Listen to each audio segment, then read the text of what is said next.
Great. Hi, everyone. My name is Beth Schumann. I'm the Executive Director of American Friends of Combatants for Peace. Here to introduce a webinar today on Jerusalem and the future of Jerusalem with a focus on the neighborhood of Sheikh Jarrah. With us today is moderating is Shai Gorin, the amazing Shai, who many of you know already. Shai wears multiple hats. He's an activist with Combatants for Peace, and his day job is actually working with Iramim, our partners on this event. So we thought he'd be a great moderator because he works with both organizations. And our first two speakers that are with us are Amy Cohen, who is the director of International Relations and Advocacy. Apologies, Amy, for Iramim. And Iramim focuses on Jerusalem, within the context of the Israeli-Palestinian conflict. The mission of Iramim is to render Jerusalem more equitable and sustainable for all the people who share it. Also with us today is Aziz Abu Sarah, who is a Combatants for Peace board member and CEO of Mejdi Tours, and also a Jerusalem resident. So we're going to start with Aziz. He's going to give an overview of what it means to be a Jerusalem resident. Amy's going to give us some political context for Sheikh Jarrah. And then we're also about halfway through, a local resident from Sheikh Jarrah will be joining us to sort of share what's happening from his perspective in his neighborhood. So turning it over to you. Wow. I don't even know the first page. Well, that's where to start. I should have gotten the intermediate. We can mute all microphones. Yeah, that would be I fantastic. should have gotten the intermediate. Amy, how are you? Good to see you.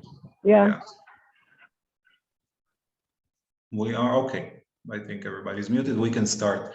So yeah, hi, good afternoon and good evening to everybody. I'm happy that we're having this event. And just a moment before we start, I would like to address the ongoing situation in Ukraine. Obviously, as both movements that are here today are following it, and obviously objecting any use of power, occupation, and the power that is used against innocents, standing with the Ukrainians, of course.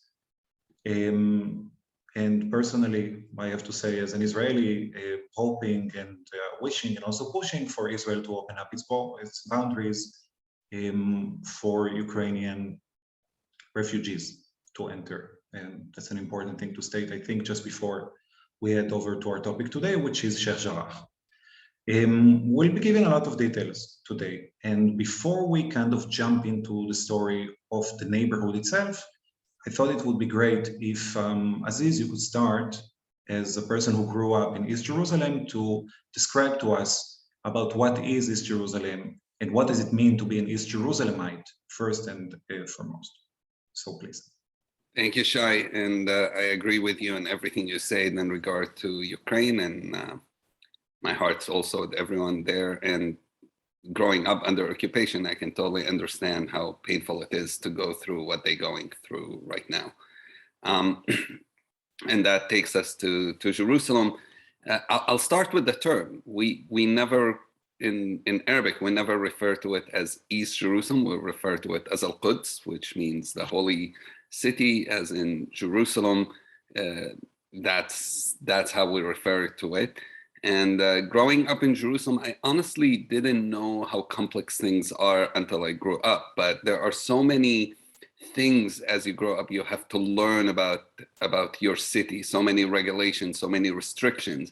And very early on, you realize that whatever you want to do depends on what kind of identity card you have, what color identity card you have, where you can go, where you cannot go, what you're allowed to do, what you're not allowed to do, and so on. So that's the first thing I think to know about Jerusalem. It's part, in 1967, Israel occupied East Jerusalem for the Al-Quds, for the benefit of everyone. I'll go with East Jerusalem. And unlike what it did in the rest of the West Bank, which kept it under occupation, it annexed East Jerusalem, but it did not give the residents in East Jerusalem any citizenship, unlike Palestinians who were taken in 1948, who were given citizenship. Palestinians in East Jerusalem were given permanent residency instead.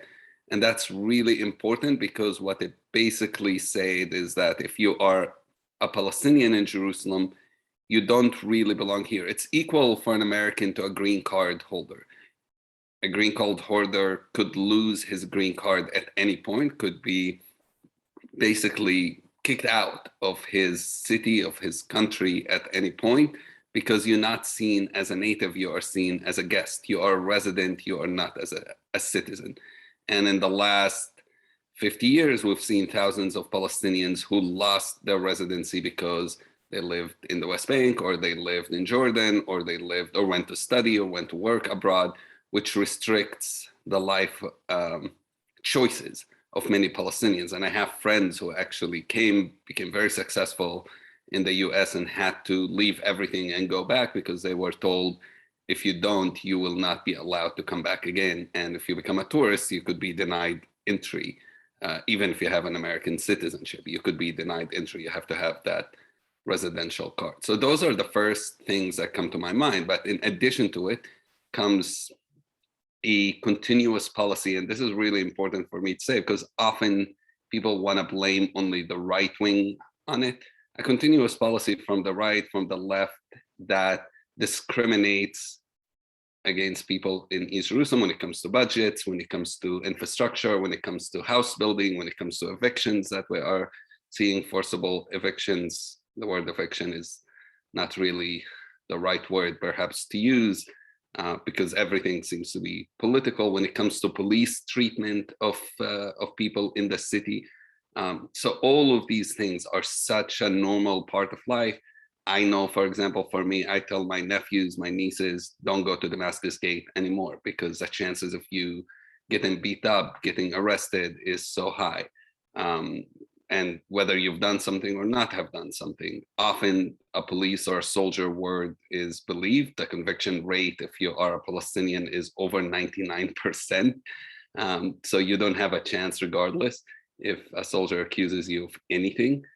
So yeah, when you add all these things, life in Jerusalem is very, very difficult if you are a Palestinian. It's not, I believe, as difficult if you are Jewish. So.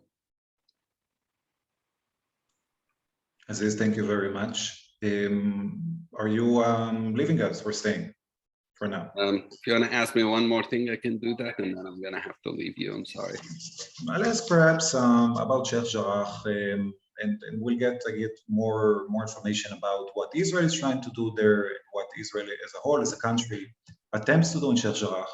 But as a Palestinian, the story of Sheikh Jarrah, why is that neighborhood so important for Palestinians in East Jerusalem, and perhaps does it symbolize something other than just a neighborhood?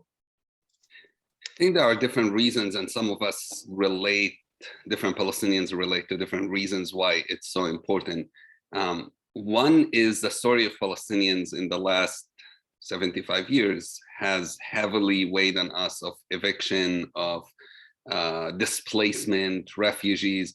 Not talking only about 1948, talking about also 1967, where half of my family now live in Jordan, don't have access to come and visit us in Jerusalem. So this story of losing everything you own, being displaced from the place you live at, is continuous. It's not, oh, well, the Nakba happened, 75 years ago, and therefore it's something in the past.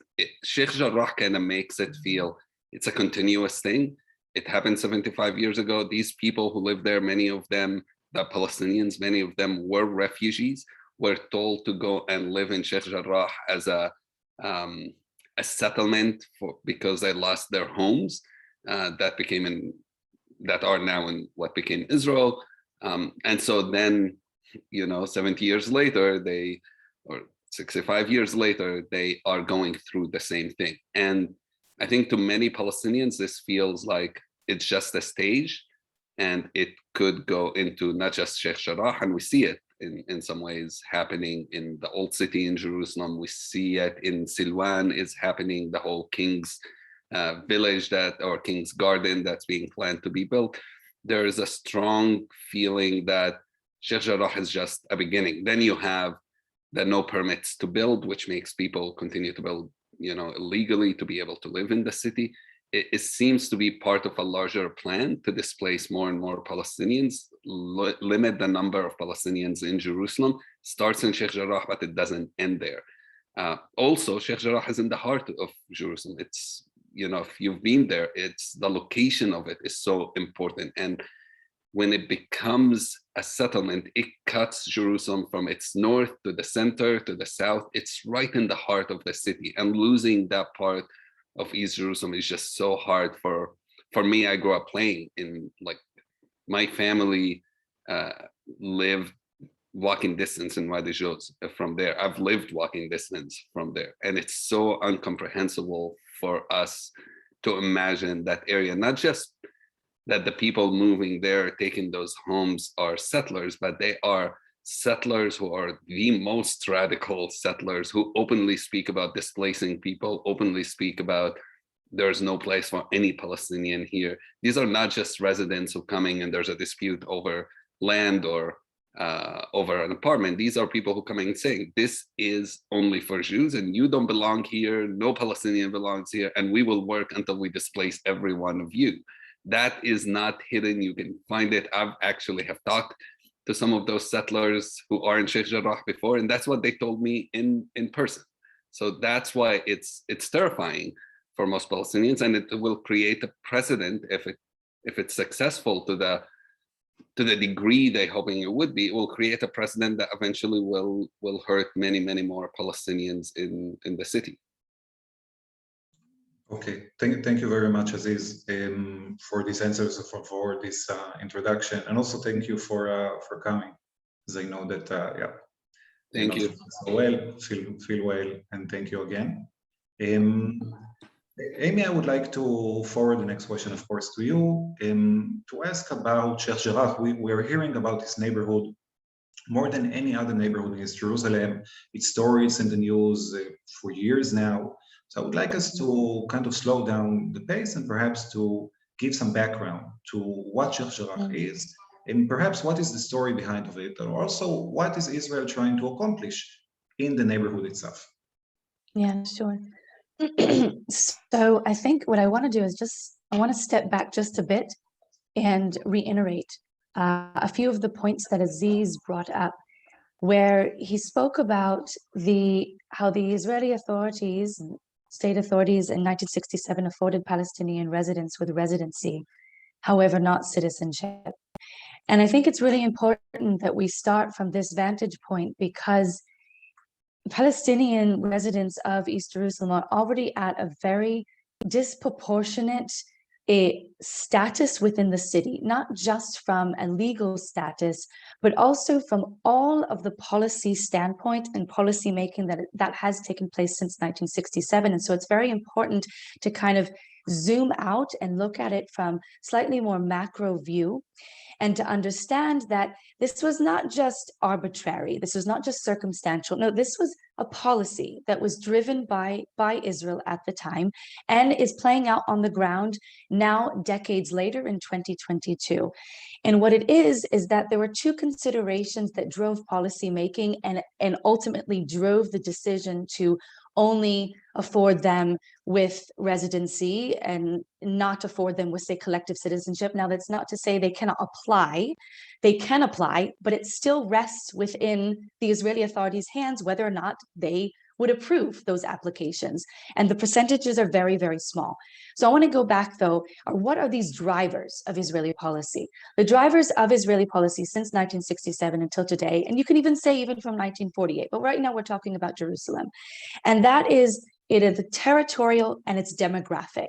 And so in everything that the Israeli government and its authorities do is that they have two considerations in mind, is to seize and confiscate or to consolidate control of as much territory as possible in East Jerusalem, while also curbing the Palestinian demographic and increasing the Israeli Jewish demographic. And so how they gave them permanent residency was really a means of, it was a lever of displacement. As Aziz mentioned, there have been around 15,000 permanent residency revocations from 1967 to today. And this was essentially a tool of displacement, a means to curb the Palestinian demographic. But that is not the only lever or mechanism of displacement that the Israeli policymakers or the Israeli government has used. It's everything, as Aziz mentioned, from suppression of residential development, the lack of preparation or advancing or approving zoning plans, which then precludes the issuance of building permits. And as you can imagine, if you don't have building permits, even though Palestinian owns the majority of land that Palestinians 99% of the land, even though they actually own this particular land, they are not able to acquire building permits. Why? Because the Israeli authorities neglect to actually develop and advance zoning plans, which then without it, you're not able to then procure building permits. And then that leads to these mass numbers of demolitions, because if you can't build on your own land without permits, then what do? You need to build a roof over the heads of your families and over your children. So you build without a permit. You're essentially, the Israeli authorities and their policies force Palestinian residents to build without permits and therefore subject themselves to the risk of displacement via demolition. But that's not the only thing. It's also a continuation of confiscation of private Palestinian property that took place in 1967, but is continuing to today, to build more Israeli settlements. You had Aziz talking about police violence and police brutality or disproportionate use of force. And then on top of that, which then brings me to the topic of today, is really the use of evictions. And I think it was very, very appropriate for Aziz to say, it's not really truly evictions. And I know that a lot of Palestinians, they take issue with the use of the word evictions, because evictions gives this connotation that it's a legitimate process. But really what it is a measure of displacement. It's in a measure of expulsion via eviction that is being essentially carried out or initiated by settler groups that are supported by the state. Okay, and so the reason why I've mentioned all of these different phenomena and trends is because they all play together. They're all part and parcel of a much larger Israeli policy that are geared towards ensuring that there is a particular demographic balance within Jerusalem. And that from the get-go, from 1967, that demographic ratio was a 70-30. It was 70 Jewish Israeli and 30 Palestinian. And what has happened is the Palestinian demographic is projected to eclipse 40%. They're around 38% right now. And they're projected in the next few years to actually eclipse 40%. And as you can imagine, this has then created this acute demographic anxiety for Israeli policymakers. And so what they've done is that they have escalated and they've intensified these measures of displacement. And one of these measures is actually eviction, the use of eviction, which has kind of this, this veneer of it being a legitimate process, of it being a legal process, but it is actually, it's political and it's ideologically driven as a means to increase Jewish settlement while uprooting Palestinians from this area. And I think one of the other things to really note here is that if we can sum it up in a few words, it really is a way to erode the Palestinian presence in Jerusalem. It is a way to completely undermine Palestinian rights to their homes, but not only to their homes, their rights to the city, their collective home, and also their future capital. If we're talking about some sort of agreed upon solution, it is a means to foil any prospects of an agreed upon solution that's based on self-determination and rights for both groups that will then enable them to have two independent states and two capitals or a shared capital within Jerusalem, okay? So if we're talking about now Sheikh Jarrah, you've probably heard the Israeli government and various different propaganda organizations that work within the Israeli propaganda kind of machine, it's called Hasbara, is that you have often seen them tout that it is simply a private real estate dispute, okay? And it's simply a land dispute between private individuals.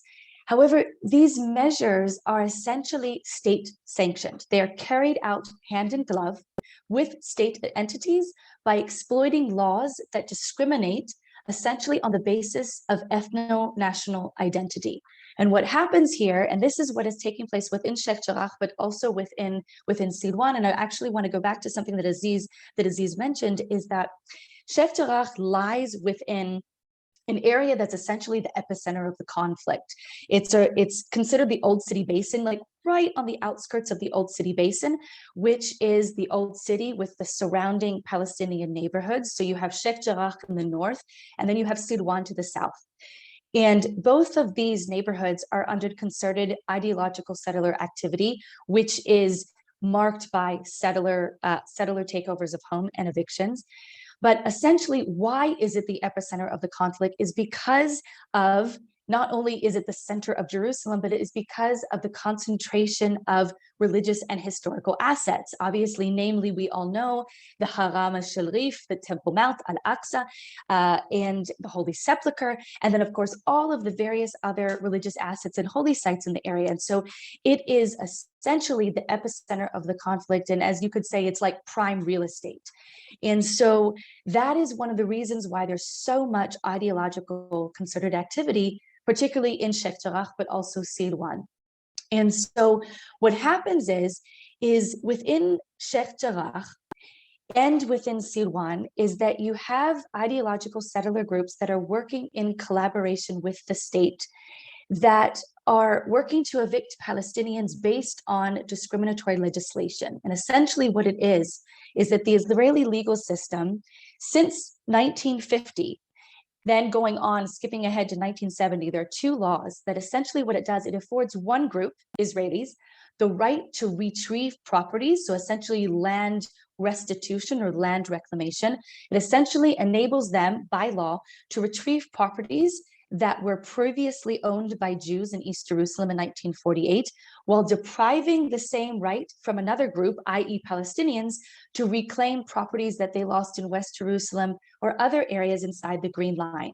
And so what you have is, the majority of the Palestinian families in Sheikh Jarrah today, they are Palestinian refugees that were displaced from West Jerusalem, for the beautiful West Jerusalem neighborhoods where if you've been there, these beautiful villas, they're beautiful villas and mansions that they were actually displaced from, or places in Jaffa, or places outside of Tel Aviv, or other places outside of Haifa.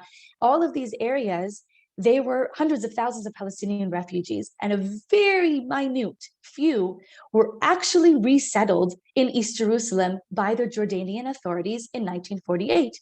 And those are the families that we're talking about today that are in Sheikh Jarrah. These are families that are refugees that have been displaced from various different areas and even villages that no longer exist today. And so what happens is with this law, these legal mechanisms, is that it essentially provides for a very broad definition of those who can claim the properties on their behalf. And so this is what is exactly enabled settler organizations to exploit the law for their own purposes, in spite of having no relation to the original Jewish occupants. So according to our knowledge and our research, we do not know of any instance where there has been an actual previous Jewish occupant or a previous Jewish resident that has ever tried to apply this 1970 law to reclaim the property in order to claim it back and resettle in it. It has always been by settler organizations that have somehow acquired the land rights or the alleged property rights of the previous Jewish owners, and then based on that legal platform is then initiating these eviction proceedings. And so it's very critical to understand that again you have two planes of discrimination. On one, you have the fact that it is a discriminatory law where only land reclamation is given to one group based on ethno-national identity. But number two is that many of the previous Jewish residents that lived in Sheikh Jarrah were actually compensated with alternative properties in West Jerusalem in 1948. So you have basically you have double the discrimination. I mean, you have discrimination on kind of two planes because of the fact that essentially these laws afford Israeli Jews with double compensation. And so what is taking place today is, in fact, settlement expansion that is taking place via eviction. In Sheikh Jarrah today, you have around 70 families. So you have two sections in Sheikh Jarrah, and I'm just going to pull up a map, if I may, so that we can, here we go. Let's see, where are we? There we go. Sometimes, okay, share screen. Here we go. I want to, oops, there we go. Can we just, okay. Can you nod, Shai, to ensure that you all see this? Can you see the map? No, you can't. Not yet. We can see the small icons of that you got there, but not of the map itself.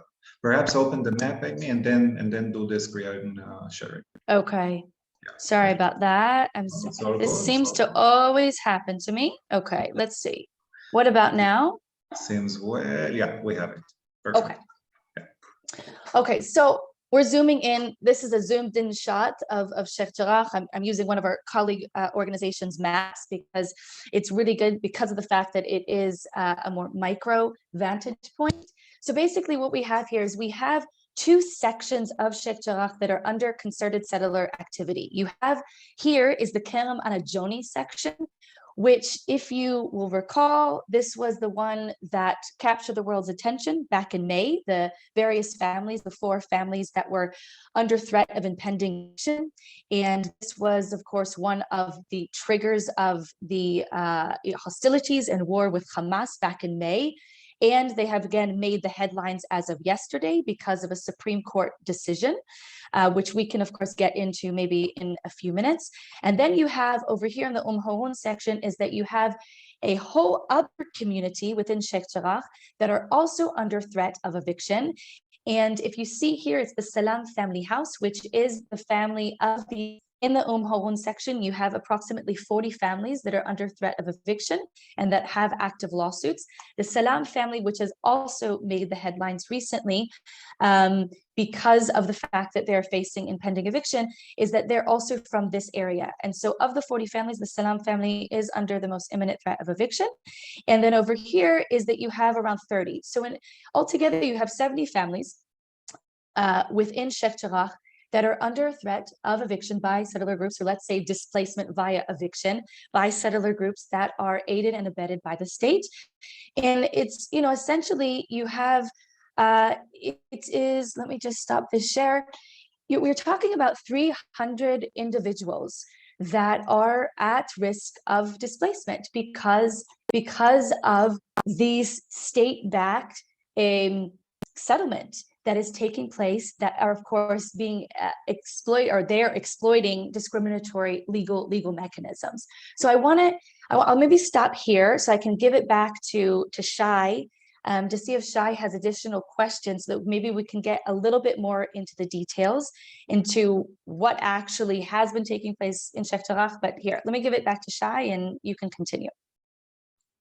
Amy, thank you so much. This was such a wide description and so much background to what is happening. So perhaps to conclude some of those things, we are talking about settler activity that is very much pushed by the state of Israel with the legislation and bringing out those laws to happen. So perhaps we can say a mixture of those two that are pushing their agenda in these neighborhoods. I wanted to ask you about the recent happenings in the neighborhood, as we know that there was a Supreme Court decision yesterday, and perhaps a little bit about what is happening in the last couple of weeks when it comes to the story of Sheikh Jarrah. Yeah. Sure. Excuse me. So as you know, as I was describing, is you have essentially these two sections or communities that are both under a threat of eviction. And for those who have been following the story very closely, is as of yesterday, there was obviously a very decisive court verdict that was issued by the Supreme Court regarding the 4 families in the Kerem Anajoni section. And it was actually a very unexpected, and I would say a welcomed verdict. Now, that's not to say that it was a sweeping, comprehensive, principled ruling that that everyone can kind of sign off of and say this was a just ruling. I wouldn't go that far to say that. And of course, in the ruling itself, it actually recognized, at least for the time being, recognized that the settler group do have ownership rights, and therefore the Palestinian families will then need to pay a very nominal fee for rent. But what it does is, more importantly, and this is what was quite unexpected and welcomed, is that it actually leaves an opening for the Palestinian families to prove ownership rights within a formal land registration process. What it's called is a settlement of title proceeding, of where it's official, it's formal, it is within the land record. And what is taking place in Jerusalem today is actually a settlement of title procedure that has been initiated by the government. Of course, I don't want to get into a lot of details here. There has been acute suspicion and concern about these settlement of title procedures or land registration procedures, because of the fact that what we've seen is that it's being used to confiscate Palestinian properties as well as expand Jewish settlement. However, what's interesting here is that within the actual ruling of the Supreme Court yesterday is that there were, although it was not explicit, there were statements that were made that suggest that the Palestinian families in this particular area, in the Kerem al-Ajoni, actually do have a legitimate claim to ownership of these properties. And the reason being is that because, and this is based off of, again, this is getting into a lot of semantics, so I'm going to try to summarize this, but it's based off of a legal opinion that was submitted by an expert named Ronit Levine-Schno, and she is an expert on real estate law. And basically, according to her research and her knowledge, is that right before the outbreak of the 1967 war, is that the Jordanian authorities were actually in the midst of registering the Palestinian families on these properties. And so essentially the claim is that because of the fact that they were in the process of transferring the ownership rights into the Palestinian families' hands, is that they actually have valid and legitimate claims to ownership of this property. And what the ruling did was it essentially cited these claims and left an opening and a door for Palestinians to prove their ownership claims within this settlement of title proceeding. And so for us, we see this as a very remarkable opportunity that wasn't necessarily present in the past. And if that would be the case, then that would essentially, if for instance, they were able to prove their ownership rights, then that would be a sustainable solution.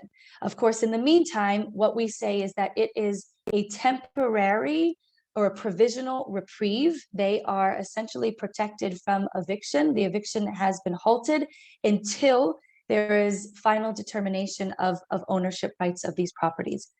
On the other side, Harun is currently, the Salam family, as I mentioned, is under the most imminent threat of eviction. However, there has been another temporary reprieve for them after the courts just, I guess, last week, if I remember correctly, the court has issued an injunction freezing the eviction because the family, according to their eviction order, they could have been evicted by yesterday. So yesterday, they could have actually been forcibly removed from their home. And because of the fact that the courts issued an injunction freezing their eviction, it has given basically a temporary reprieve or relief for them, at least for the time being. Of course, we don't know how long that this will sustain itself. And so these are the kind of the critical questions that remain, and something that we all, as the international community, or those that are concerned within the United States or other countries around the world, to obviously to be vigilant and of course be watching it very, very carefully, and do all that we can in order to halt the evictions. Okay, thank you very much, Amy. So some news, some could be perceived perhaps as good news for the future, but obviously not yet, and nothing that we can make sure. I would like to greet Saleh Diab, who is joined us already. And Bet, please go ahead and spotlight Salah. Salah, good evening. عرف طוב, مساء الخير. السلام عليكم. Alaikum assalam. I've met Salah in the demonstrations in Sheikh Jarrah. Salah is a local resident and the leading activist, the person who is leading demonstrations there. And Salah, I would like perhaps to start by asking you about your personal story, about your family. Where are you from originally? How did you end up in Sheikh Jarrah? To share this with us, please. Good evening for everyone, for everybody, and for you, Sheikh. Thank you about my family from Jaffa. After what happened in 1948, my family was lucky. They came for Jerusalem. So where I live, all the houses, 28 houses, they have houses and have land in 1948. Who was here in Sheikh Jarrah? The Jordanian. And where I live, this land was empty, nothing, no Jew and no people. So the Jordanian, they speak with the families, and the families with the Jordanian government, they speak with the UNRWA. The Jordanian, they give us the land, and the UNRWA, they building these houses, 28 families. So they beginning in 1953 and they finish in 1956. So they open new life after they lose it, what happened in 1948. And after many years, in 1967, there was World 6 Days World. This in Sheikh Jarrah, and the occupation about Jerusalem. In 1972, the settlers, they came for the families and they said that this land for the Sfaradim. And from 1972, they're beginning the story about Sheikh Jarrah. In 1976, the settlers, they lose it, the first court. The families, they put liar, Jew man is good, is strong, and every time he want money. And year after year, he died, this man, in 1993. The families, they put a new liar. It's from 1948, Hosni Abu Hussein. And this man, when he go to the court, he saw something wrong. The Israel liar, he was joking about the families, and they said every time this land and this house is for you. But what happened in the court, he was playing about the families. They give many families to sign for him, and what happened, he said in the court, the land for the settlers and the houses for the Arab. And year after year, in 2008, they came 1,000 soldiers with the police, with the horses, with the dogs, and they took the second house in Kamel al-Kurd. She loses the house. I make for this family about 100 meters from my home a tent, and they beginning the story of Sheikh Jarrah, a new story about Sheikh Jarrah, and everybody he came to hear about what happened in Sheikh Jarrah. So I know this time I saw many friends from Jew. They came to my neighborhood to help, and I beginning with him just to working small things. After 1 year exactly is the same thing. They close all the neighborhood and thousands of soldiers with the police. They go for the two families, Hanun family and Ghawi family, where I live exactly, and they put bomb where the doors and the windows, and they beginning to throw the families out in the street. Nobody can go out to help, just you hear from your home. So in 6 o'clock in the morning, when you get out to see what going, you see big jail about my neighborhood. Nobody can go on or come in. No news, nobody. But in this time, they put the settlers, they go inside. They bring trucks and they took everything from the Ghawi family and Hanun family, and they put new things for the settlers, and they put families in the house.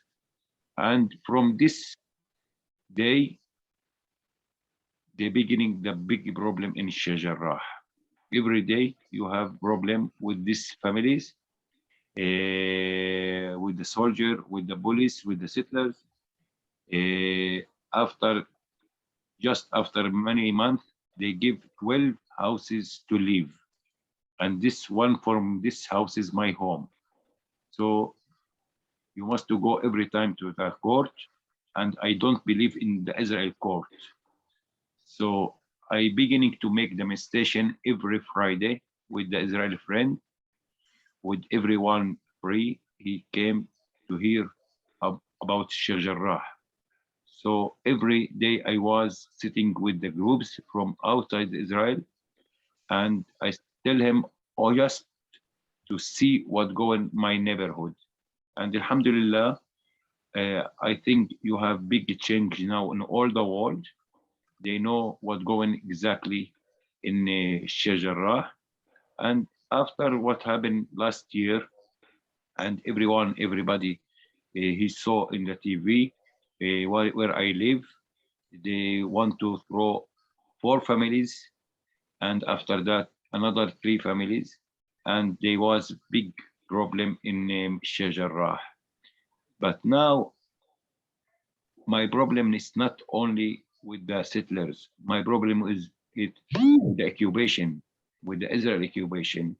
They continue to stealing houses, they stealing land.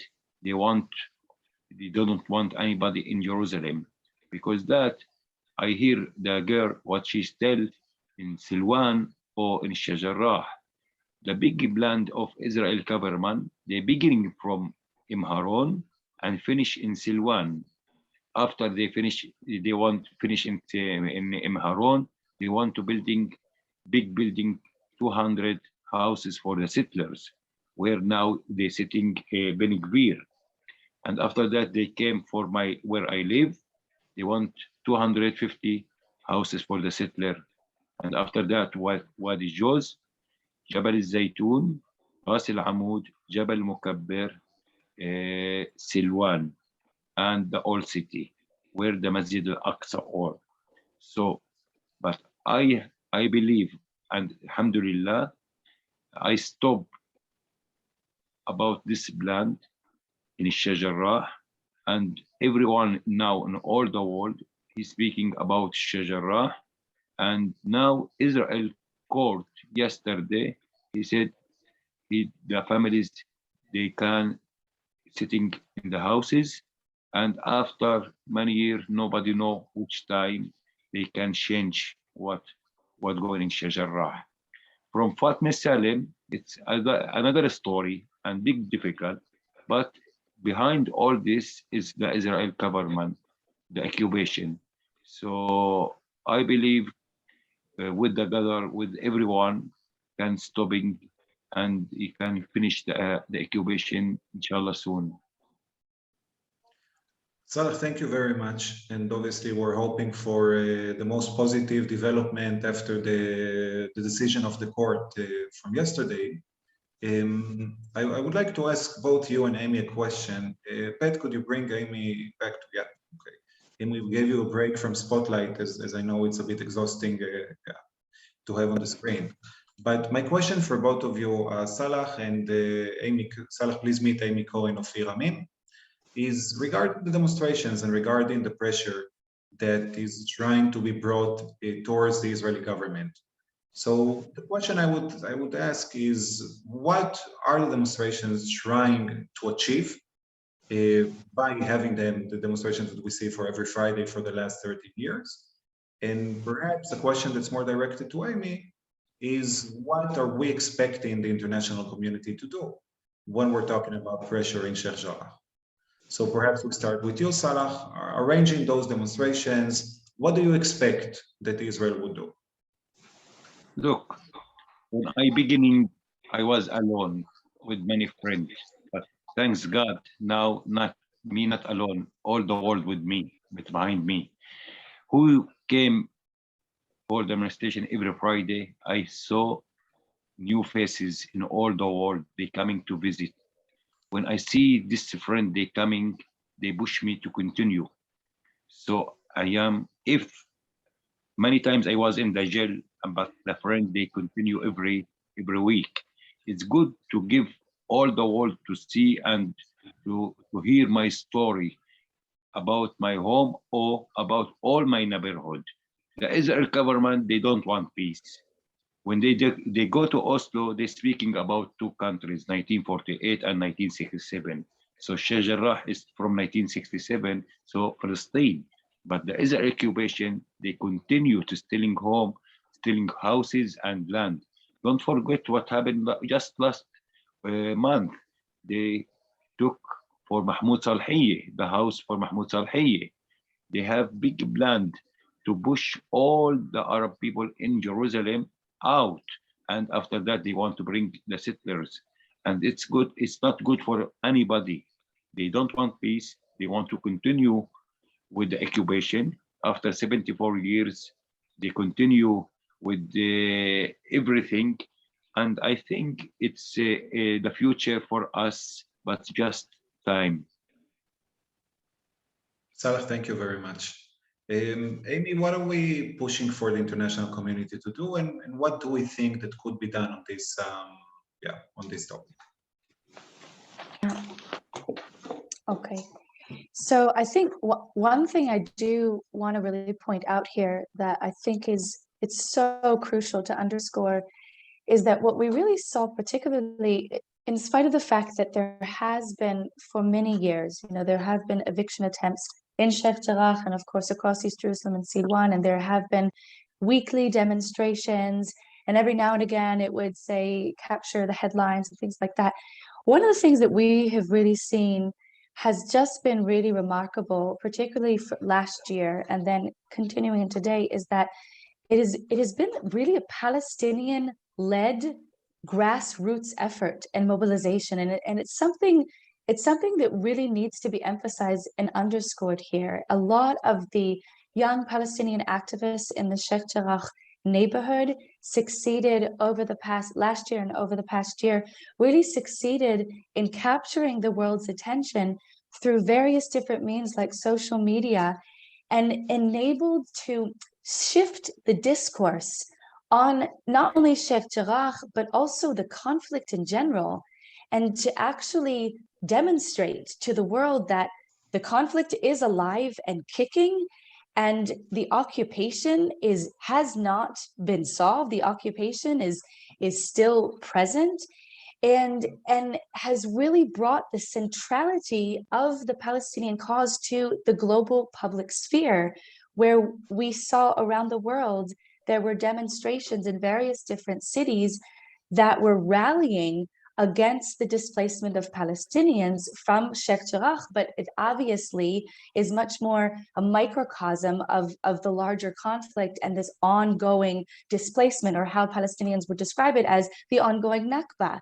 And so I think it's important to not underestimate the power of it becoming the symbol of Palestinian civil resistance and struggle, and has continued. And I believe that it has, and I believe we all can agree that it has had an immense impact on not only global discourse, but it has had an impact on also the governments, the Israeli government, the US government, European governments. And so in my position that I work heavily with the international community is that because there was so much public pressure and so much local grassroots mobilization, that combined with media attention, and on the other side, the advocacy that is being done vis-a-vis the international community, and of course the lobbying of the Israeli government, it then created this essentially this situation where not only the Israeli judiciary, which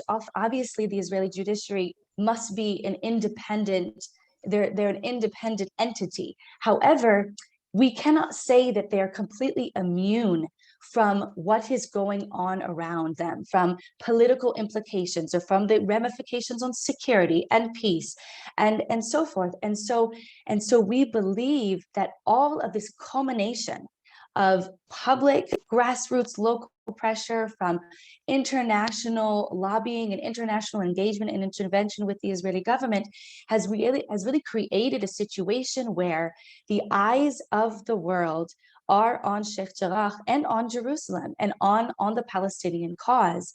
And so I truly believe that we, wherever we are in our communities, need to really capitalize. We need to leverage this type of attention, whether it is lobbying our own governments. I'm an American Israeli, so I can both lobby the Israeli government, but also as an American, you can lobby your representatives for your actual districts or lobby your senators. That's what's actually taking place right now on the ground. I'm conducting congressional briefings with representatives and with senators, or say congressional offices, regarding the issues of Sheikh Jarrah or measures of displacement.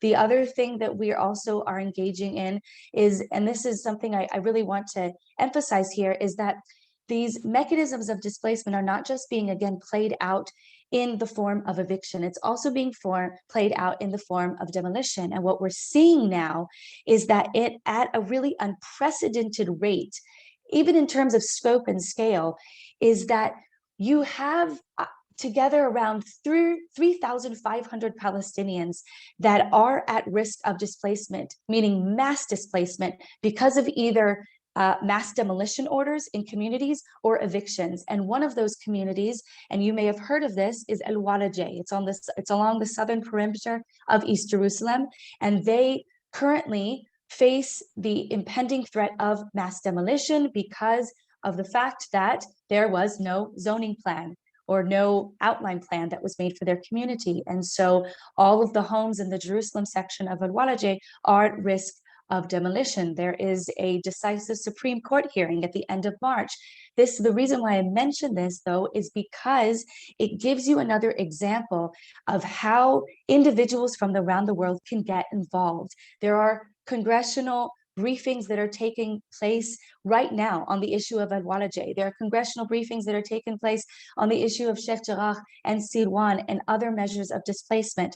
And so I want to just encourage you all, for wherever you are, whether it's engagement in social media, getting your religious or faith-based communities, if you're involved with them, hosting webinars, hosting workshops, or inviting speakers to come and speak to them, Palestinians to come and share with them, sharing things like Save Sheikh Jarrah or Save Al Walajeh or Save Silwan, in order to capitalize on the solidarity and be a part of it around the world, because it really is essentially a global movement. And together we hope that, with, of course, governmental, bilateral, international engagement with the Israeli government, but also alongside of that, the local and global grassroots pressure will then culminate into really pressuring the government to come to some sort of sustainable long-term solution and not just leave it in the hands of the judiciary, which ultimately is very limited because of the fact that there is discriminatory laws that have not been repealed and are continually being applied. And so essentially, because it's an ideological and political issue, it lies in the hands of the government. And so with that, I would ask you to join us all in this cause and in this fight to essentially safeguard Palestinian rights to their homes and to their city, but also safeguard the right to self-determination in Jerusalem and obviously in Palestine in an independent state alongside Israel. So thank you. Thank you very much, Amy, for that. I would like to open it up to the questions that we're receiving from the audience. We are receiving a lot of questions from you, which is wonderful. Let me start by saying that we're not going to make it to all of the questions, so I do apologize for that. I usually leave my email with Beth or perhaps questions to Beth after the session is done and try to answer others. But I'll try to ask our speakers as many questions as we can. I'll try to do one for each. So I'll start with Saleh, as we have a question, Saleh, which I think is a bit of a more general question. The question is, did Palestinians in Jerusalem have more rights in the decades of the 1970s and the 1980s? Has it gotten worse, or did it stay the same? Is being a Jerusalemite Palestinian, I don't know, for the last 50 years, is it changing for the worse? Is it staying the same? What would you say on that? Look, the first thing, now you have the new Shabab now, the small Shabab and the girl, they don't afraid about the occupation. They want to be free. So you have now 145,000 people in Jerusalem. The big plan for Israel occupation, they want to push this families and these people out the world. So they don't have life, they don't have future. What happened now in Jerusalem exactly, nobody care about her life. Nobody care about the future. He wants us to be free. So I saw last year, thousands of friends, they coming to visit me and they tell me, you must to be free. You must to finish the occupation. I can't living every day with the settlers, with the soldier, they coming, they broke the door in 3 o'clock in the morning and they took me in the jail without I made. Salah, you got muted all of a sudden. Please open the microphone again. Yeah, your microphone, Salah. Yeah. שי, אני רוצה, יש לי עוד זום עכשיו מחוץ לארץ. אז קודם כל תודה רבה. Thank you very much and see you soon, inshallah. Okay? Okay. Salah, thank you very much. Salah has to leave as he has another session, another Zoom to have. Thank you very much, Salah, for joining us this evening. Okay. And see you Friday. Yeah. So the next question we have from the audience is about the map. Can we show a map that will give us an outline of what's going on? Amy, could you tell me in your voice, can you see the map? Yes, I can see it. Okay, perfect. Just so I can Great. know. Yeah, we're asked about where is exactly Sheikh Jarrah and Silwan, since it's a short question. I thought just above Wadi Joz. Just yeah, exactly. So we can see the old city pretty much in the center here of the map. Sheikh Jarrah is a little bit to the north. Then Silwan is just a little bit to the south. So when the explanations here were brought about the centrality of the neighborhood and how important they are, now obviously what we're seeing is an attempt to surround it with kind of a ring of settlements, as the Jewish or Israeli neighborhoods are in blue and Palestinians are in this yellowish. So we're trying to, what we're saying is an attempt to build as many Jewish neighborhoods. And we can see that it's starting already. Yeah, in Sheikh Jarrah, we see some blue, and also in Silwan. And if this project succeeds, then we will see kind of a better ring, yeah, around those Shai, neighborhoods. Yes, please. do you Should have I keep it do you on? have the ring? Do you have the ring map, I or do you will. want me to bring it up? Could you bring Just it to up? show. If you have Yes, it. let me bring it up. So, That will be fantastic, yeah. If you have it. okay, this Okay. will better demonstrate what we're referring to as the ring. Okay, pulled that up, and now I'm going to share screen. So we just want to make sure. Okay, can you see that? Perfect, yeah, we can see. Great. Okay. So this is basically, it's a zoomed in image of what Shai just showed from the larger map within the yellow dotted line. And so this is basically, this is the old city, if you can see. And then essentially what you have is, if you, right here, if you connect the dots, basically what we've done here is that we've marked various different areas of settler activity. And so what it is it's either actual settler enclaves, meaning residential settlement, or there is another form of settlement that is taking place under the guise of tourism, which we have coined touristic settlement. And so what happens is, because of the fact that it's such a densely populated area within their Palestinian neighborhoods, they're very densely populated. I mean, you can even see the built up areas. So here's Sheikh Jarrah in the north and Silwan here in the south. Okay. But because of the fact they're so densely populated, is that it's very difficult to then expand residential settlement within the area. So what have the settler organizations resorted to is that they basically bolster the settlement presence or settler presence by establishing various different recreational or touristic sites throughout the entire Old City Basin. And you can see it if you connect the dots. It basically surrounds the entire area. This goes up to the Mount of Olives, Ras Al Amud, Eitur, all the way up around here to Mount Scopus, and then down around here to Sheikh Jarrah.